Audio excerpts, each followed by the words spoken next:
Chers investisseurs, bonjour à vous, j'espère que vous avez la forme, que vous êtes en face de ce Bitcoin comme moi et constatez un rejet superbe de ces fameux niveaux de Kijun, actuellement qui était en passe d'être cassé. C'est pas aussi simple que ça, hein. Force est de constater qu'il aurait été beaucoup trop beau qu'une hausse se fasse sans correction, sans latéralisation. On le dit, c'est pas un niveau qui est dû au hasard, hein. En soi, c'est la moitié du mouvement précédent, hein. Rappelez-vous de ce fameux Fibonacci, on l'a pas mis pour rien, donc actuellement ce 0,5 correspond actuellement au fameux milieu de tout ce mouvement précédent qui nous a amené à la précédente correction qu'on a connue, et force est de constater qu'on y est actuellement maintenu. Il faut savoir que ce fameux niveau ne va pas durer éternellement. Soit il va nous ramener sur des bas de marché dans les prochains moments, ou soit on va les casser, et en soi c'est une bonne chose parce qu'on est en tout cas certain que ce niveau-là, s'il casse, en tout cas maintient une position acheteuse très forte. Actuellement, quand il tient, on sait que c'est une zone de bataille, mais c'est également une zone qui peut nous ramener sur des bas de marché comme on l'a spécifié. Quels sont ces bas de marché en question?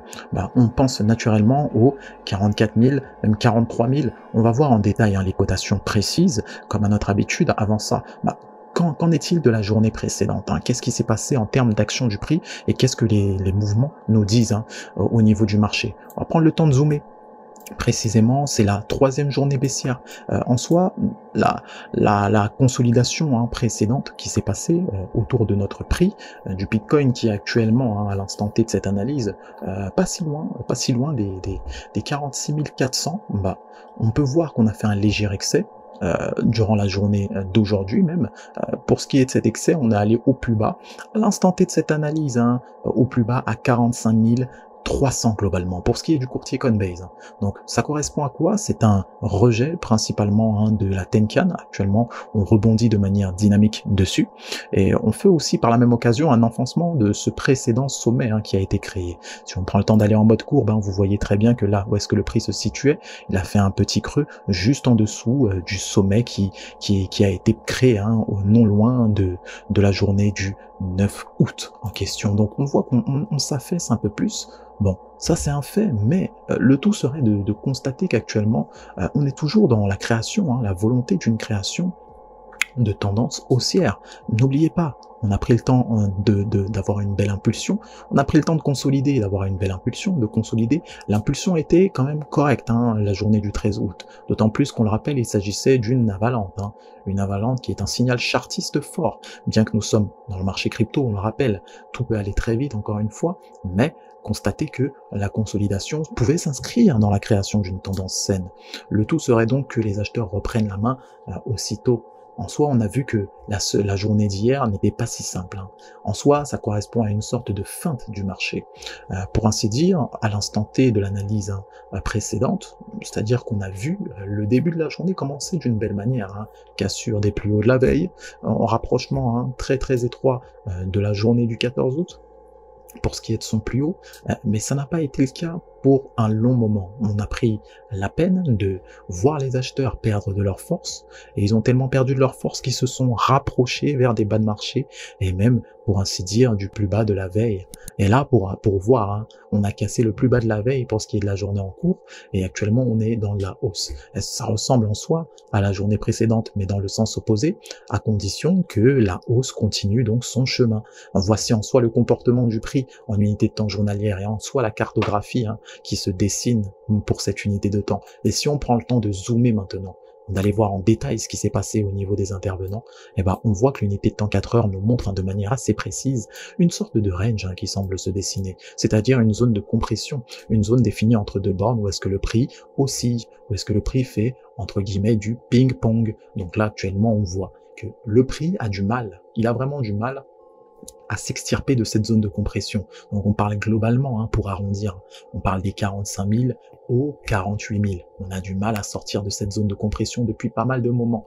Si on devait définir des targets basses, vous savez qu'on a le plus bas de la séance de 4 heures qui va donc d'aujourd'hui même, de 2 heures à 4 heures du matin. On a effectué un plus bas, pour rappel, hein, c'est le plus bas même de la journée en cours, qui est autour de 45 300. Donc ça correspond non loin au haut du nuage Ishimoku, hein, pour l'unité de temps même en question, et ça pourrait constituer une belle zone de rebond pour ceux qui souhaiteraient tenter un rebond. Pour ceux qui pensent que non, là ça suffit, ça sent un petit peu le retour non loin des 40 000, eh ben, vous pouvez jouer la cassure. On a bien sûr des niveaux qui sont pas loin, juste en dessous.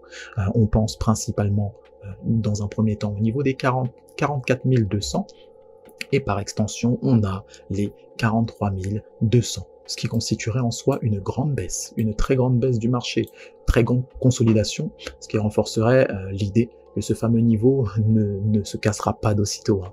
Il ne faut pas crier victoire trop vite, attention. Et voici même, si on prend le temps de s'y attarder, en plus même qu'une zone de compression, qu'une zone de range, on semble avoir une sorte de double top, même si la figure n'est pas parfaite, il serait bien aussi de considérer cette éventualité. C'est un autre scénario qui correspondrait donc aux zones basses qu'on vient de définir, vers cette direction-là.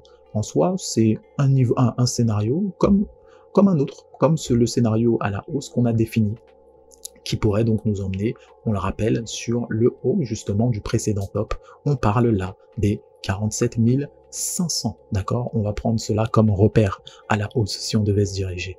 Donc en soi, de manière plus précise encore, pour zoomer le marché, nous allons en unité de temps 1 heure, pour ainsi constater la faiblesse des acheteurs qui s'est manifestée. Vous voyez, les sommets sont de plus en plus bas. Ça témoigne donc de la perte de la force des acheteurs, donc logiquement la prise de force des vendeurs. On y est, et on voit là actuellement qu'on vient de casser le précédent top qu'on a créé. Donc ça sous-entend que là on vient d'avaler aussi les deux dernières séances d'1 heure. Hein. Bon, en soi c'est un petit regain haussier, à voir s'il va durer. De toute façon, on a nos targets hautes et nos targets basses. En soi, c'est ce qui s'est passé globalement comme comportement sur le Bitcoin. L'Ethereum, il a eu globalement le même comportement, il suit en général, et on est là pas loin de ces fameux 3200 niveau psychologique. On a pris quand même la peine, hein. On a pris la peine de se loger autour des 3118, hein, 3120 par là. Ça correspond au niveau qu'on avait atteint durant la journée même d'avant, hein, c'est-à-dire celle du 15 août. Le range, il est bien plus présent, hein, il est bien plus visible sur l'Ethereum face au dollar, même en unité de temps 4 heures. Ça ressemble il faut le dire, à une sorte de double top, mais nous, on a notre zone basse. C'est ici, hein, la zone de rebond qu'on attend véritablement. Si ça casse ici, là, ok, véritablement, on pourra remettre en cause tout cela. Hein. Il faut le dire que c'est la zone basse qu'on va considérer. La zone haute, elle se situe, vous le savez, autour des 3300. Et on les a atteints hier en début de journée, souvenez-vous. Là, actuellement, la journée précédente, elle vient clôturer en dessous de ces 3160, niveau qui a été fort. Il faut faire très attention à ça également. Hein. En mode courbe, on le voit assez bien. Et même, unité de temps, donc weekly, la semaine d'Ethereum, ressemble à quoi? Elle ressemble véritablement à une zone de respiration. Hein. On a l'air de vouloir bien respirer en soi, 4 semaines haussières. Ça serait pas déconnant, mais on va voir un petit peu quelle est la direction du marché. En soi, on prend le marché tel qu'il est. Il envoie des signaux chaque jour, on adapte l'analyse et on adapte le trading, l'investissement en conséquence. Vous le savez, on vous souhaite de merveilleux trades. Prenez soin de vous, de vos finances. Et quant à nous, n'oubliez pas, on se retrouve à la prochaine. Bye bye.